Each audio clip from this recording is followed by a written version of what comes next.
अस्सलाम वालेकुम दोस्तों, ले जी पाकिस्तानी क्रिकेट शायकीन और हम सब का इंतजार खत्म हुआ। फाइनली पाकिस्तान ने टी20 वर्ल्ड कप 2026 के लिए अपनी टीम का ऐलान कर दिया है। मैंने पहले कहा था कि जो ऑस्ट्रेलिया का स्क्वाड है वो ही टी20 वर्ल्ड कप के लिए होगा। एवं ही बस पता नहीं क्यों तब अनाउंस नहीं किया, एक साथ अनाउंस कर देते। सिर्फ उस स्क्वाड में से मोहम्मद वसीम जूनियर को आउट करके बाकी 15 रुकनी जो स्क्वाड है वही है जो ऑस्ट्रेलिया के खिलाफ खेलेगा और वही टी20 वर्ल्ड कप खेलेगा। खैर, देर आए दुरुस्त आए। सलमान अली आगा कैप्टन, इब्रार अहमद, बाबर आजम, फहीम अशरफ, फ़खर जमान, ख्वाजा नाफे, मोहम्मद नवाज, सलमान मिर्जा, नसीम शाह, साहबजादा फरहान, साइम अयूब, शादाब खान, शाहीन शाह अफरीदी, उस्मान खान और उस्मान तारिक। तो ये स्क्वाड है। आपको ये स्क्वाड कैसा लगा कमेंट जरूर करें। आपको क्या लगता है कौन सा खिलाड़ी नहीं होना चाहिए था इस टीम में और कौन से खिलाड़ी को श्रीलंका की कंडीशंस के हिसाब से जरूर होना चाहिए था। लाहौर में प्रेस कॉन्फ्रेंस हुई जिसमें हेड कोच माइक हेसन, उनके साथ कैप्टन सलमान अली आगा और हाई परफॉर्मेंस सेंटर के डायरेक्टर और सिलेक्शन कमेटी के मेंबर आकिब जावेद, उन्होंने प्रेस कॉन्फ्रेंस में ये स्क्वाड अनाउंस किया है। बहुत सारे दिलचस्प सवालात भी हुए, जो आप सब के और हमारे सवालात थे वो हुए और उनका जवाब क्या दिया गया। सबसे पहले तो बाबर आजम को लेकर बहुत सारे सवालात हुए कि बाबर आजम को क्यों ऐड कर लिया, उसकी तो जगह नहीं बनती, वो तो बिग बैश में अभी नाकाम होके आया है, वहां उसने कोई परफॉर्म नहीं किया, तो यहां कैसे आपने उसको ऐड कर लिया। तो सबसे पहले आकिब जावेद साहब ने बाबर आजम के बारे में क्या कहा। उन्होंने कहा कि बाबर आजम टेक्निकली बहुत स्ट्रांग है, उसकी स्किल्स बहुत ज्यादा अच्छी हैं। हमने देखा कि एशिया कप में हमारे पास कोई ऐसा बैटर नहीं था जो मिडल में आके मैच को कंट्रोल कर सकता, मैच को संभाल सकता, तो मैच को लेके चल सकता। तो इसलिए हमने बाबर आजम को ऐड किया है क्योंकि वो टेक्निकली बहुत स्ट्रांग है, स्किल्स बहुत अच्छी हैं, इसलिए हमने बाबर आजम को ऐड किया है। तो कोच माइक हेसन ने भी कुछ इसी तरह बाबर आजम के बारे में कहा। उन्होंने कहा कि बिग मैच में उसकी परफॉर्मेंस अच्छी है, बुरी है, हमने उसको बिल्कुल नहीं देखा, कंसिडर नहीं किया क्योंकि वहाँ की कंडीशंस मुख्तलिफ थी और वहाँ पे बाबर आजम ओपन करते थे। तो यहाँ हमने टीम में बाबर आजम को एज ए ओपनर बैट्समैन नहीं लिया। बाबर आजम में और भी बहुत सारी सलाहियतें और भी बहुत सारी क्वालिटीज मौजूद हैं, तो हम बाबर आजम को as a middle order use करेंगे। मिडल में जहां मैच को कंट्रोल करना हुआ, जहां मैच को संभालना हुआ, जहां कभी जरूरत पड़ती है कि इनिंग को एंकर करना है, तो वहां पे बाबर आजम बखूबी अपना रोल निभा सकते हैं। एक और सवाल हुआ आकिब जावेद साहब से कि आपने बाबर आजम को ले लिया, मोहम्मद रिजवान को क्यों नहीं लिया, मोहम्मद रिजवान तो बाबर आजम से बेटर हैं टी20 में। तो आकिब जावेद साहब ने कहा कि ये जरूरी नहीं है, ये कौन सा लॉजिक है, ये जरूरी नहीं है कि एक को लिया तो दूसरे को भी लें। हमने अपना टीम कॉम्बिनेशन देखना था। मोहम्मद रिजवान जो है वो टॉप ऑर्डर में बैटिंग करते हैं, नीचे उस तरह आके बैटिंग नहीं कर सकते जिस तरह बाबर आजम करता है, तो इसलिए हमने बाबर आजम को लिया है, रिजवान को नहीं लिया। हमने अपना टीम कॉम्बिनेशन देखना था, ये नहीं देखना था कि एक को लिया तो दूसरे को भी ले। फिर सलमान अली आगा से भी बाबर आजम के बारे में सवाल हुआ, उनका क्या कहना था वो आप खुद सुने। पर एशिया कप के बाद से आया, मुझे लगता है एक मैच में शायद वो मैन ऑफ द मैच भी हुए थे साउथ अफ्रीका के खिलाफ, और वो 1-1 उस time series on the line थी तीसरी गेम में, और एक मैच में जिम्बाब्वे के खिलाफ 70 आउट भी किए थे। और मुझे लगता है कि वो जब से कमबैक के बाद उनकी इतनी बुरी परफॉर्मेंस है नहीं, इतनी बुरी परफॉर्मेंस मतलब आप लोग या लोग दिखाते हैं। हाँ, उनका बिग बैश अच्छा नहीं गया, लेकिन वो एक डिफरेंट कंडीशन है, उस कंडीशन का तो मतलब कोई वही नहीं है, आगे हमको वैसी कंडीशन मिलने ही नहीं वाली। तो मुझे लगता है कि सिंस इज कम बैक वो टी20 में काफ़ी बेहतर परफॉर्मेंस कर रहे हैं पाकिस्तान के लिए, और पाकिस्तान से अच्छी परफॉर्मेंस करें सर, मेरे लिए तो वही मैटर करता है। अच्छा, अब बात कर लेते हैं उस्मान खान और Khawaja Nafay. As a wicket keeper 2 बल्लेबाज लिए गए हैं और आप सब लोगों के भी सवालात होंगे। मैं भी यही सोच रहा हूँ कि ख्वाजा नाफे क्योंकि अनएक्सपीरियंस है, अभी पहला इंटरनेशनल टी20 मैच उसने एक खेला है अभी थोड़ा अरसा पहले श्रीलंका में, तो इन दोनों को कैसे ले लिया। उन्होंने उस्मान खान को और ख्वाजा नाफे को as a wicket keeper batter लिया है और मिडल में 5वें 6ठे नंबर के लिए लिया है। जैसे माइक हसन ने एक्सप्लेन भी किया ख्वाजा नाफे और उस्मान खान के बारे में। ख्वाजा नाफे के बारे में उन्होंने कहा कि उसका इतना तजर्बा नहीं है, लेकिन बतौर विकेट कीपर वो एक बहुत अच्छी ऑप्शन है। उस्मान खान भी की ऑप्शन भी अच्छी थी, उसकी परफॉर्मेंसेस भी अच्छी हैं। और अगर हम उसकी जगह रिजवान को कंसिडर करते तो रिजवान हमें उस नंबर के लिए सूटेबल नहीं था जिस नंबर पे उस्मान खान या ख्वाजा नाफे बैटिंग कर सकते हैं, यानी कि 5वें 6ठे नंबर पर, 7वें नंबर पर। तो इसलिए रिजवान को हमने इग्नोर किया। हमारी ऑप्शन में ख्वाजा नाफे और ये उस्मान खान ही था। दूसरी तरफ साहबजादा फरहान को एक इंजरी हुई जिसकी वजह से वो विकेट कीपिंग उस तरह नहीं कर सकते थे जिस तरह एक फुल टाइम विकेट कीपर कर सकता है। तो इसलिए हमने रिस्क नहीं लिया। हमने ये नहीं सोचा कि साहबजादा फरहान से विकेट कीपिंग करवा लें, हम रिस्क नहीं लेना चाहते थे। इसलिए ख्वाजा नाफे और उस्मान खान दोनों को हमने as a wicket keeper batter add किया है।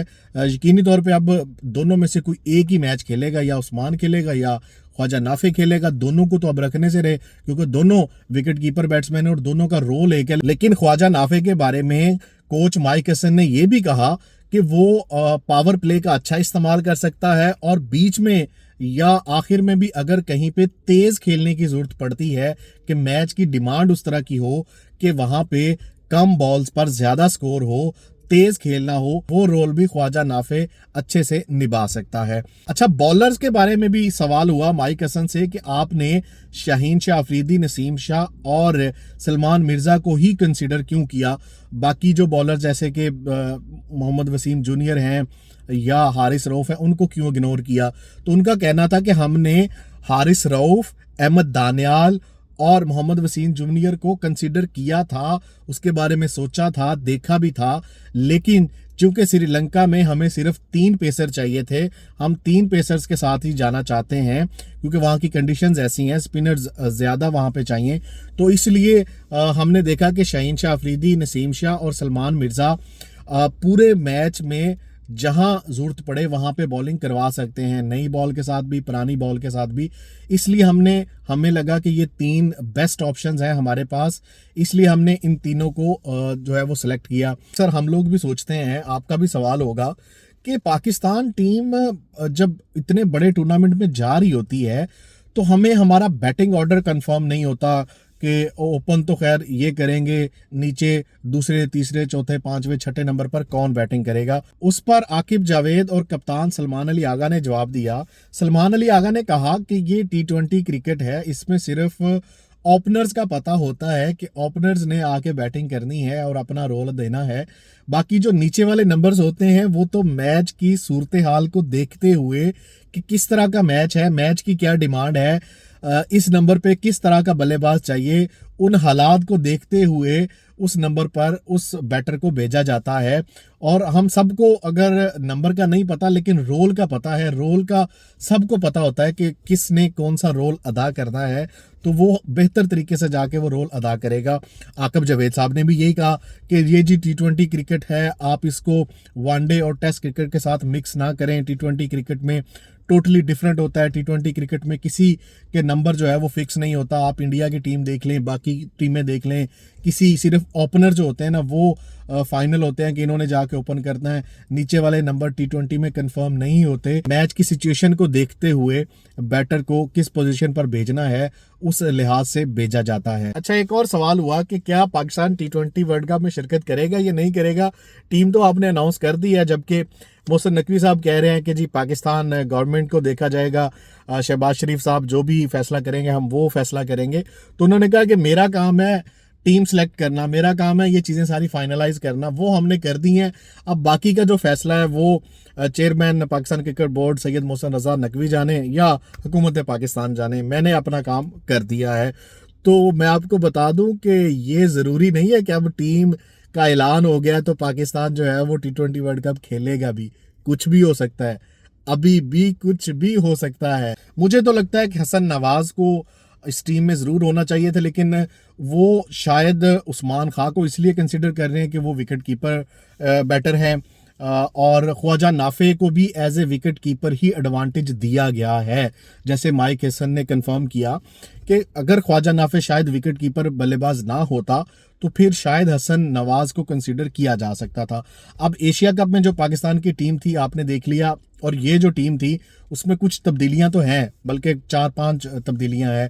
अब अगर आप देखें T20 वर्ल्ड कप 2024 की टीम और ये वाली टीम, तो मुझे लगता है कि जो T20 वर्ल्ड कप 2024 में पाकिस्तान की टीम थी ना, वो ज़्यादा स्ट्रांग थी, उसमें ज़्यादा पावर थी, लेकिन उसके बावजूद हम पहले राउंड से बाहर हो गए। तो यहाँ पे तो कंपटीशन और ज़्यादा है, यहाँ पे तो कंडीशंस और ज़्यादा मुश्किल है पाकिस्तान के लिए, क्योंकि लो स्कोरिंग मैचेस होते हैं, यहाँ पे हाई स्कोरिंग मैच तो होना नहीं है, और यहाँ पे ज़्यादा गेम स्पिनर्स पे चलेगी। अब पाकिस्तान का स्क्वाड देख लें, इसको कंपेयर करें इंडिया के साथ, न्यूजीलैंड के साथ, साउथ अफ्रीका के साथ, ऑस्ट्रेलिया के साथ, तो आपको वाज़े फ़र्क नज़र आएगा। अब सलमान अली आगा ने भी ये बात की कि श्रीलंका की जो कंडीशंस हैं वो बेहतर हैं स्पिनर्स के लिए, और वहाँ पे लो स्कोरिंग मैचेस होते हैं, और वहाँ पे हमें एडवांटेज ये ज़रूर होगा कि हम एक ही वेन्यू पे खेल रहे हैं। पाकिस्तान के ज़्यादा जो मैचेस हैं वो कोलंबो में ही हैं, ज़्यादा ट्रैवलिंग नहीं करनी पड़ेगी, और फिर वो कंडीशन से जल्द अवेयर हो जाएंगे। तो जो एडवांटेज चैंपियंस ट्रॉफी में इंडिया को था कि उन्होंने सारे मैच दुबई में खेले, तो वो एडवांटेज अब यहाँ पे कोलंबो में पाकिस्तान को हो सकता है। लेकिन अगर पाकिस्तान टीम ये एडवांटेज ओन करे और इस एडवांटेज का फ़ायदा भी उठाए, लेकिन ये एडवांटेज मेरी समझ से बाहर है। आप देखें पाकिस्तान के ग्रुप स्टेज में जो मैचेस हैं, सारे मैचेस जो हैं वो कोलंबो में SSC जो एक छोटा ग्राउंड है वहाँ पे हैं, लेकिन जो इंडिया के साथ मैच है ना 15 फरवरी को, वो प्रेमादासा क्रिकेट स्टेडियम में है, और वहाँ पे पाकिस्तान ने कोई मैच नहीं खेलना। अब जो T20 सीरीज़ पाकिस्तान ने खेली, हालांकि होना क्या चाहिए था, वो सीरीज़ प्रेमादासा में खेलनी चाहिए थी कि वहाँ की कंडीशंस के को जो है वो अडॉप्ट कर लेते, उससे जानकारी अच्छी हो जाती, लेकिन वो सीरीज़ भी दम्बोला में हुई। और अब जो पाकिस्तान के पहले मैचेस हैं इंडिया के मैच से पहले, वो भी प्रेमादासा क्रिकेट स्टेडियम में नहीं है, वो भी दूसरे एक स्टेडियम में है। तो प्रेमादासा में जब पाकिस्तान और इंडिया आमने सामने होंगे तो दोनों के लिए नई विकेट होगी, नई कंडीशंस होंगी, क्योंकि इससे पहले ना तो पाकिस्तान ने पिछला कुछ अर्सा वहाँ पे खेला होगा और ना ही इंडिया ने खेला होगा। तो फ्रेश कंडीशंस, फ्रेश विकेट होगी दोनों के लिए। तो मुझे लगता है कि पाकिस्तान को इस बात का एडवांटेज लेना चाहिए था कि अगर वो कोलंबो में है तो पाकिस्तान इंडिया मैच से पहले उनको वहां एक मैच जरूर खेलना चाहिए था। खैर देखते हैं अब क्या होता है, पाकिस्तान टीम की परफॉर्मेंसेस क्या होती हैं। ऑस्ट्रेलिया से 3 मैचेस की T20 सीरीज खेलने के बाद पाकिस्तान 2 फेब को ट्रैवल करेगी कोलंबो के लिए, और पहला मैच पाकिस्तान टीम खेलेगी 7 फरवरी को नीदरलैंड के खिलाफ। तो T20 वर्ल्ड कप का आगाज तो जल्द होने वाला है, लेकिन अभी भी वो जो एक तलवार लटकी हुई है हुकूमत पाकिस्तान के फैसले की, वो अभी भी लटकी हुई है, वो फैसला होना अभी बाकी है। क्या हुकूमत पाकिस्तान इजाज़त देती है पाकिस्तान टीम को T20 वर्ल्ड कप में शिरकत की या नहीं? तमाम तरह अपडेट्स मैं आपको देता रहूँगा।